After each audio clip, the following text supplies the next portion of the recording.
Today we will discuss the chapter number 2, introduction of the chapter polynomial of class 10th. Now polynomial एक ऐसा chapter है जो हम ये जो टर्म है वैसे तो हमारी 7th क्लास में इंट्रोड्यूस हो जाता है, जहां पर हम एल्जेब्राइक एक्सप्रेशंस अपना स्टार्ट करते हैं, monomial, binomial, trinomial, polynomial, right. 7th class में हम इसको इंट्रोड्यूस कर देते हैं. देन 8th क्लास में हम आगे और इसको फर्दर पढ़ते हैं, बट नॉट स्पेसिफिकली हम पॉलिनोमियल को ज्यादा इतना नहीं डिफाइन करते. बस एल्जेब्राइक एक्सप्रेशन के साथ ही इस चैप्टर को हम इस पॉलिनोमियल को पढ़ के कि अगर आपके पास एक टर्म है तो इट्स मोनोमियल, 2 टर्म है तो बाइनोमियल, 3 टर्म है तो ट्राइनोमियल, 4 टर्म है तो it's a polynomial. But in 9th class हमारे पास पॉलिनोमियल एक प्रॉपर पॉलिनोमियल से ही चैप्टर आ जाता है, जहां पर हम पॉलिनोमियल को डिफाइन भी करते हैं, उसकी डिग्री को भी डिफाइन करते हैं, और उसमें हम उसका सॉल्यूशंस निकालना भी स्टार्ट कर देते हैं, एंड उसमें फिर हम आगे फर्दर आइडेंटिटीज भी पढ़ते हैं. In chapter 10th also we are just forwarding that, और हम उसमें आगे पॉलिनोमियल को ही पढ़ रहे हैं. So let's just start the polynomial chapter with its definition. Now polynomial की डेफिनेशन क्या है? It is an expression consisting of variables and constants. तो एक ऐसा एक्सप्रेशन जो वेरिएबल और कांस्टेंट के साथ में जब आता है उसको हम क्या कहते हैं, कॉम्बिनेशन के साथ आता है उसको हम पॉलिनोमियल कहते हैं. तो इस डेफिनेशन में हमारे पास यहाँ पर 3 वर्ड्स हैं जिसको हम आगे फर्दर स्टडी करेंगे. These are the expression, variables and constant. Now what is constant? Numbers. Constant क्या है? Number, any number. आप कह सकते हो नेचुरल नंबर, आप कह सकते हो होल नंबर, आप कह सकते हो it is an integer, positive हो सकता है, नेगेटिव हो सकता है, रैशनल हो सकता है, इरैशनल. मतलब किसी भी तरीके का नंबर, रियल नंबर जिसको हम कह देते हैं कि रियल नंबर में सब टाइप के नंबर आ जाते हैं, that is constant. Like I can say 1, 2, -18, 27/5. then I can say -1/2, then I can say 0, then I can √2, I can say √7, कुछ भी. These are all constant. ये हमारे constant है. These numbers are constant. इनके साथ constant है ये सारे हमारे. Next हमारे पास क्या आता है? इसमें word क्या है? Variables. Now variables क्या है? इंग्लिश में जब हमको इंग्लिश में अल्फाबेट्स जो होते हैं, मैथ्स में हम उनको वेरिएबल बोलते हैं. तो मैथ्स में जब हमें कोई वैल्यू नहीं पता होती, उनको हम उस अल्फाबेट्स के साथ रिप्रेजेंट कर देते हैं कि we don't know the value, so चलो हम इसको x मान लेते हैं, ठीक है, हम इसको y मान लेते हैं, क्योंकि हम कोई नंबर तो दे नहीं सकते. जैसे मैं आपसे बोलूं कि आपने बचपन में गेम बहुत खेला होगा कि हाथ में आपके मम्मी कहती है कि एक हाथ में मम्मी ने टॉफी रख ली, एक हाथ में एक टॉफी, एक हाथ में 2 टॉफी है, कितनी भी टॉफी मम्मी ने हाथ में रख ली, और वो बंद कर लेती है मुट्ठी और आपसे पूछती है कि बताओ मेरे हाथ में कितनी टॉफी है. तो अब आपको नहीं पता कितनी टॉफियां हैं, आप उसके लिए नंबर पुट नहीं कर सकते, आप गेस करो. It can B 1, it can B 2, गेसिंग वर्क कर रहे हो. तो बेसिकली उस समय पर आपके जो मम्मी के हाथ में जो नंबर ऑफ टॉफीज हैं जो हमें नहीं पता, उसको हम क्या मान लेते हैं? x. अब आप हाथ खुलवाते हो मम्मी का और आपको पता चलता है कि हमारी मम्मी के हाथ में 4 टॉफीज है. तो इट मीन्स कि x की जो वैल्यू है, जो x की वैल्यू हो गई है वो कितनी हो गई हमारे पास की 4 टॉफीज थी, ठीक है, और हमको नहीं पता था कि नंबर ऑफ टॉफीज कितनी है. Number of toffees we don't know कितनी थी हमारे पास, हमने उसको क्या मान लिया था? x मान लिया था, ठीक है. तो अब हमको क्या पता चल गया कि नंबर ऑफ टॉफीज हाथ खुलने के बाद पता चल गया वो 4 है, तो यानी कि x इक्वल्स टू क्या आ गया हमारे पास? 4 आ गई. तो ये हमारे पास क्या हो जाता है? तो इस तरीके से हम वेरिएबल को रिप्रेजेंट करते हैं, the thing which we don't know. अगर मैं आपसे पूछूं कि आपके जो फादर हैं, आज से उनकी 10 साल पहले क्या एज रही होगी, एकदम से आपको क्लिक नहीं करा, तो उस समय के लिए आपके माइंड में वो क्या चीज है? x है या y है, मतलब कोई भी हम उसको ले सकते हैं. So that is the variable. तो जब हमें कोई चीज नहीं पता होती है, किसी चीज की वैल्यू नहीं पता होती है मैथमेटिकली, तो हम उसको वेरिएबल से रिप्रेजेंट करते हैं. It can be a, b, c, d up to x, y, z. आप किसी भी फॉर्म में इसको रिप्रेजेंट कर सकते हैं. ये हमारे वेरिएबल होते हैं. जैसे आई कैन राइट x+1, ठीक है, I can write y plus 2 equals to 19. I can write 7a plus b equals to z. Right, I have written this 7a plus b equals to z. ठीक है. अब यहाँ पर अगर आप देखेंगे तो हमारे पास कांस्टेंट भी है और वेरिएबल भी है. 1 क्या है हमारे पास? Constant, because that is a number. x क्या है हमारे पास? वेरिएबल है, ठीक है. अब यहाँ पर आप देखेंगे 2 क्या है, 19 क्या है, these 2 are constant, and y हमारे पास यहाँ पर क्या हो गया, वेरिएबल हो गया. Similarly 7 is a constant here, right? And a, b and z are variable here. So this is the constant and variable. Now let's move further. Expression. The next term is expression. So expression के साथ एक और आता है हमारे पास mathematically एक term और आता है equation. Now just look at the difference. X plus 1 y plus 2 equals to 19, x plus 1 equals to minus 11, y plus 2. I have written 7a plus b equals to 17 and 7a plus b. Now just see कि इन दोनों में difference क्या है. इन दोनों में difference किसका है, equality की साइन का, इक्वल टू के साइन का डिफरेंस है. बस यही डिफरेंस है कि एक्सप्रेशन में मैंने इक्वल टू का साइन नहीं लगाया है और इक्वेशन में इक्वल टू का साइन लगता है, राइट. तो एक्सप्रेशन क्या होता है जिसमें इक्वल टू का साइन नहीं आता है, जस्ट आपका एक साइड आ रही है, दैट इज एक्सप्रेशन. इक्वेशन क्या होता है, जब इक्वालिटी का साइन लगता है, तो जब इक्वालिटी का साइन लग रहा है तो उसमें क्या बन रहा है, दो साइड. जैसे आप देखिए this is a resistor, right. यहाँ पर हमारा स्पाइरल हुआ हुआ है, तो इस स्पाइरल के इस साइड क्या हो गया इसका लेफ्ट हैंड साइड का पेज, इस स्पाइरल के उस साइड क्या हो गया उसका राइट हैंड साइड का पेज. तो अब ये स्पाइरल क्या है, इक्वल टू. तो इक्वल टू के इस साइड पे क्या हो जाएगा, left hand side. Equal to के उस साइड पे क्या हो जाएगा, राइट हैंड साइड. तो सिमिलरली अगर आप देखेंगे तो left hand side first equation से क्या हो गई हमारी y प्लस 2 और राइट हैंड साइड क्या हो गई हमारे पास 19. Next again left hand side यहाँ पर क्या हो गई x plus 1 and right hand side कितनी हो गई यहाँ पर minus 11 and 7a plus b क्या हो गया हमारे पास left hand side from the third equation and right hand side कितनी आ गई 17. So we have two sides in the equation, left and right side, because of the equality sign. Expression में equality का साइन नहीं होता. Now let's read the definition again. It is an expression of this kind consisting of variables, जिसमें variables भी होते हैं और and constant. तो जब आप constant और variable को constant and variable, ठीक है, with mathematical operation,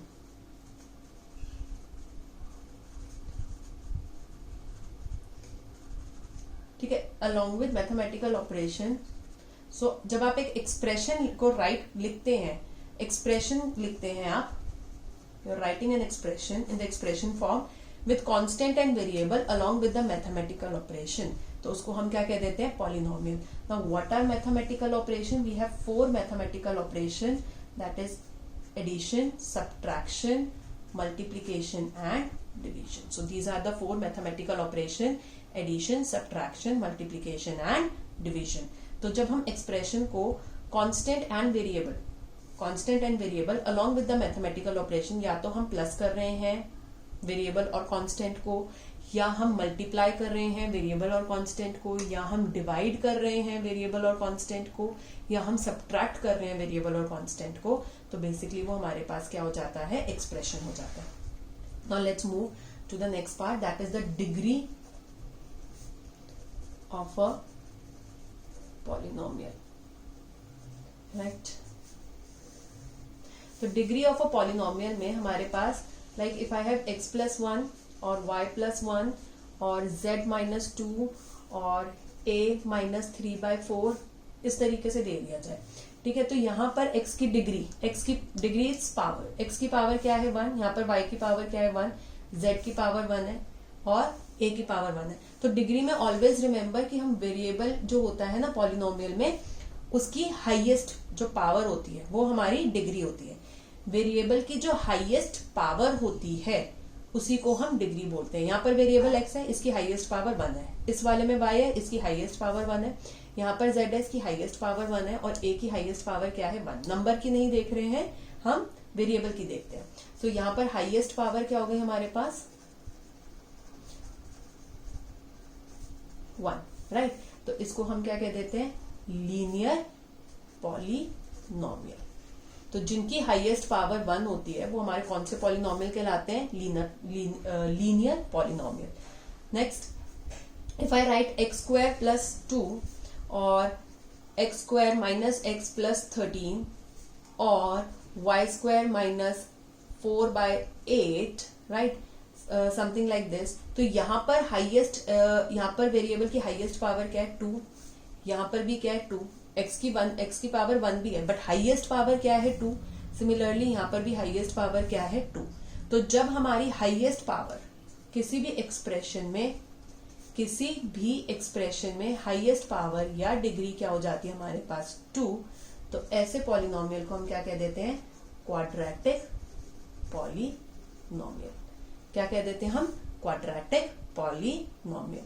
तो थर्ड हमारे पास क्या हो गया, x³ plus x² minus x minus 17, right, या फिर y³ माइनस 2/9, इस तरीके से। तो यहाँ पर हमारी हाईएस्ट पावर क्या है 3x की, और यहाँ पर हमारी हाईएस्ट पावर क्या है 3y की। सो यहाँ पर हाईएस्ट पावर क्या हो गई हमारे पास 3। सो हाईएस्ट पावर और डिग्री, किसी भी एक्सप्रेशन की हाईएस्ट पावर या डिग्री अगर 3 हो जाए तो ऐसे पॉलिनोमियल को हम क्या बोल देते हैं, cubic polynomial.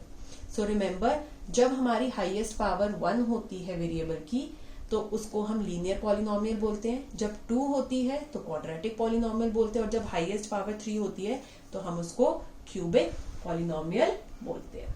Now next term that we have is degree of a constant. एक चीज और होती है डिग्री ऑफ अ कांस्टेंट। ये 9th क्लास में भी हमारे पास टॉपिक था, इसको अंडरस्टैंड करेंगे। मान लीजिए मैंने एक नंबर लिख दिया 100। अब मैं आपसे बोलूं कि भाई इसकी डिग्री बताइए कि इसकी डिग्री क्या होगी, इसकी पावर क्या होगी। अब हमने क्या बोला कि हम डिग्री किसकी देखते हैं, वेरिएबल की, कि भैया वेरिएबल की जो पावर है वो ही हमारी एक्सप्रेशन की हाईएस्ट, जो भी वेरिएबल की हाईएस्ट पावर है वो ही हमारी एक्सप्रेशन की पावर या डिग्री कहलाएगी, ठीक है। पर 100 क्या है, 100 तो कांस्टेंट है, ये तो नंबर है, ये तो वेरिएबल ही नहीं है, तो इसकी डिग्री हम कैसे लिखें। अब यहाँ कंफ्यूजन आ गया, बट नहीं, इसकी भी डिग्री होती है, और इसकी डिग्री क्या होती है, किसी भी नंबर की, आप 2 बोल दीजिए, -3 बोल दीजिए, किसी भी नंबर की डिग्री क्या होगी 0। वाई, क्यों इनकी डिग्री 0 होगी, बिकॉज यहां पर आप वेरिएबल लगाएंगे और उसकी डिग्री करेंगे 0। यहां पर x को अब मल्टीप्लाई कर दीजिए और उसकी डिग्री क्या कर दीजिए 0। क्यों, अगेन वाई, हमको लॉ ऑफ एक्सपोनेंट में हमने एक लॉ ऑफ एक्सपोनेंट पढ़ा था, anything to the power 0 is 1। अगर किसी भी चीज की पावर 0 है तो उसका आंसर क्या होगा 1। वो किसके इक्वल टू होगा, 1 के इक्वल टू होगा। Anything to the power 0 is 1, ये हमने यहाँ पर पढ़ा था। तो वो ही चीज हम यहाँ पर लगा रहे हैं कि 100 मल्टीप्लाई बाय x और उसकी डिग्री क्या हो गई 0। तो 100 क्यों, क्योंकि हमें कोई डिग्री मेंशन ही नहीं है, तो हम क्या ले लेते हैं 0। तो x टू द पावर 0 कितना हो जाएगा 1, which is equals to what 100, right. तो 100 मल्टीप्लाई बाय x, और क्योंकि हमें कोई डिग्री मेंशन नहीं है तो हम वहां पर क्या लगा लेते हैं 0, राइट। तो x to the power 0, anything to the power 0 किस में बदल जाता है 1 में, तो 100 इंटू 1 कितना होता है 100 ही होता है। तो कांस्टेंट की डिग्री क्या होती है 0, क्योंकि कांस्टेंट के साथ जो भी वेरिएबल आप लगाएंगे उसकी डिग्री क्या होगी 0। Now let's move to the next topic that is zeros. कि जीरोस का क्या कॉन्सेप्ट है। मान लीजिए मेरा एक पॉलिनोमियल है, और जो पॉलिनोमियल है वो कौन से वेरिएबल में है x में। So I can write it as like this, p stands for the polynomial, और आपने पॉलिनोमियल कौन से वेरिएबल में दिया x, तो ये मान लीजिए हो गया 2x + 1, राइट। तो पॉलिनोमियल कौन से फॉर्म में है x में।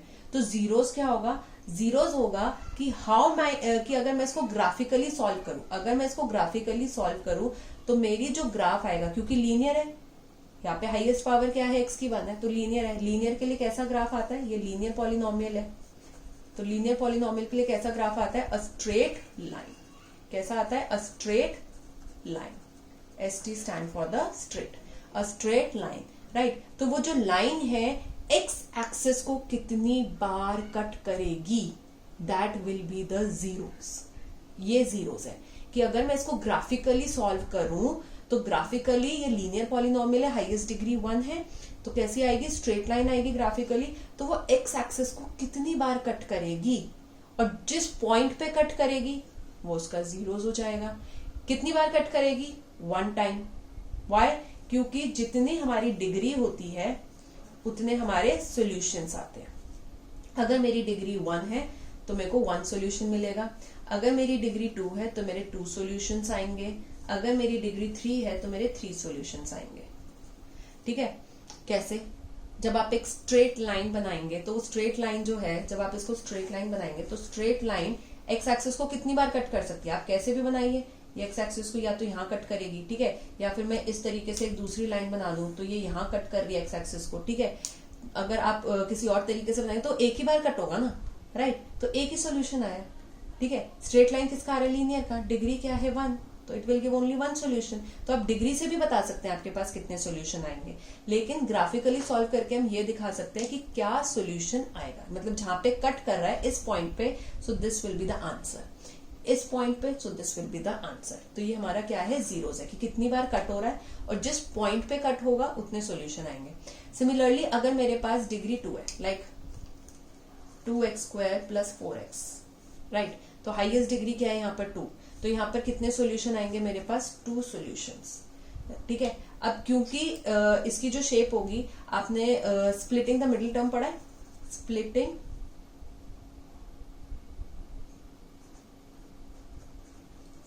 द मिडिल टर्म, ठीक है। स्प्लिटिंग द मिडिल टर्म हम किसके लिए करते हैं? जैसे x² - x² + 4x + 4, इसका हम करते हैं, राइट। तो स्प्लिटिंग करते हैं तो यहाँ पर x की हाईएस्ट पावर कितनी दे दी हमें? 2, तो हमारे पास कितने सॉल्यूशन आने चाहिए? 2 सॉल्यूशंस आने चाहिए। अब आप इसको सॉल्व करके भी देख लीजिए, x² + 4 हमारा स्प्लिट होगा 2x + 2x में +4, सो x यहाँ से कॉमन निकल गया, x + 2 प्लस यहाँ से 2 कॉमन निकल गया, x + 2, so 1 bracket is x + 2 and other bracket is x + 2। तो इस ब्रैकेट से हमारी x की सॉल्यूशन क्या आ गया? -2, यहाँ से भी कितना आ गया? -2। तो अल्टीमेटली x के कितने सॉल्यूशन आए? 2 सॉल्यूशन आए। तो डिग्री से हमें पता चल जाता है how many solution we are getting. तो यानी कि ये कितनी बार x एक्सिस को कट करेगा? 2 टाइम्स। कितनी बार x एक्सिस को कट करेगा? 2 times. 2 times x axis cut होगा। तो लीनियर में हाईएस्ट पावर क्या थी? 1, तो x एक्सिस कितनी बार कट हो रहा था? 1 बार। यहाँ पर हमारे पास क्वाड्रेटिक में हाईएस्ट पावर क्या होती है? 2, तो 2 सॉल्यूशन आएंगे, इट मींस x एक्सिस कितनी बार कट होगा? 2 टाइम्स। एंड सिमिलरली क्यूबिक में हमारे पास हाईएस्ट डिग्री क्या हो जाएगी? 3, तो इट मींस 3 सॉल्यूशंस आएंगे, तो इट मींस हमारा ग्राफ कितनी बार x एक्सिस को कट करेगा? 3 टाइम्स इसको कट करेगा, राइट। तो हमको डिग्री से ही पता चल जाता है कि हमारी उसकी कितनी x की वैल्यूज आनी चाहिए।